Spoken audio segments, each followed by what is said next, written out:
Hi friends, welcome to cook with Sanitha. இன்னைக்கு நம்ம வீட்டு சமையல் என்னன்னு பார்க்கலாமா? கம்னு இருக்கும். ஓப்பன் பண்ண உடனே எஸ், இன்னைக்கு வந்து வெஜிடபிள் பிரியாணி. நம்ம பிரியாணி மசாலா போட்டு செஞ்சேன், வேறு லெவலாக இருக்கும்.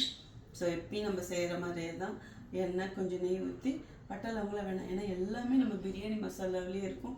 அவ்வளோ டேஸ்ட்டாக இருக்கும். நம்ம biryani masala chicken biryani, mutton biryani, mushroom biryani, paneer biryani, vegetable biryani, pulao எல்லாத்துக்குமே யூஸ் பண்ணலாம். சூப்பராக இருக்கும்.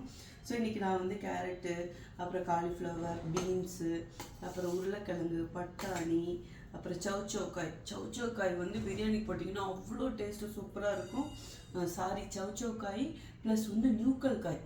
ஓகே, நியூக்கல் காயும் போடும்போது அது ஒரு டேஸ்ட் இருக்கும், நல்லாயிருக்கும். ஓகே, ட்ரை பண்ணி பாருங்கள்.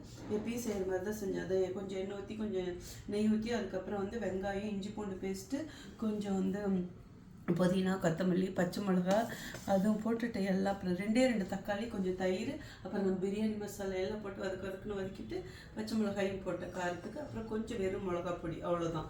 பிரியாணி மசாலாவிலே கொஞ்சம் அந்த பட்டை, கிராம்பு, அந்த ஸ்பைசஸோட நிறைய பிரியாணிக்குன்னு ஸ்பைசஸ் இருக்குல்ல, அதோட காரமும் இருக்கும். அதனால பார்த்து போடணும். எல்லாம் வதக்கிட்டு அதுக்கப்புறம் தண்ணி ஊற்றி 1 வச்சுட்டு நல்லா கொதிச்சதுக்கப்புறம் நம்ம சீரக சம்பா ரைஸும் போட்டுட்டு 2 விசில் விட்டு எடுத்தேன். சூப்பராக இருக்குது. இன்றைக்கி கிருஷ்ணாவுக்கு இதுதான் லஞ்சு. ஸோ எனக்கும் வந்து இதுதான் இன்றைக்கி லஞ்ச் பேக் பண்ண போகிறேன். கம்பெனிக்கு போய்ட்டு எனக்கு வீட்டுக்கு வரத்துக்கு இன்றைக்கி டைம் இருக்காது. ஸோ நம்ம பிரியாணி மசாலா இல்லை, உங்களுக்கு வீட்டுக்கு தேவையான எந்த மசாலா வேணுனாலும் நம்மக்கிட்ட பியூராக ஒரிஜினல் குவாலிட்டியில் இருக்குது. வேணுங்கிறவங்க வெப்சைட் இல்லை வாட்ஸ்அப் எதில் வேணாலும் ஆர்டர் பண்ணலாங்க. நான் சொன்ன மாதிரி நீங்கள் பிரியாணி செஞ்சு பாருங்கள். அதாவது இது வரைக்கும் நீங்கள் சுவைக்காத சுவையில் இருக்கும். இப்படி ஒரு பிரியாணி சாப்பிட்டதே இல்லைன்னு சொல்லுவாங்க. ஓமை கார்டு, நான் பாட்டில் பேசிக்கிட்டே போட்டுக்கிட்டே இருக்கோம். நம்ம டயட்டில் இருக்கிறோங்கிற எண்ணம் நமக்கு வேணும். ஓகேவா? So biryani over. இருங்க அப்படி என்னென்ன செஞ்சேன் காமிச்சேன். ஓகே, வாங்க. ஸோ தயிர் பச்சடிங்க. ஆமாம், இது வந்து இது பொமோக்ரனட் அதெல்லாம் போட்டு தயிர் பச்சடி. இது நான் ஸ்கூலுக்குங்க. இது என்னதுக்கு, எனக்கு வந்து கொஞ்சம் பொமோக்ரனட்டு கிரேப்ஸும் உள்ளே வச்சுருக்கேன்.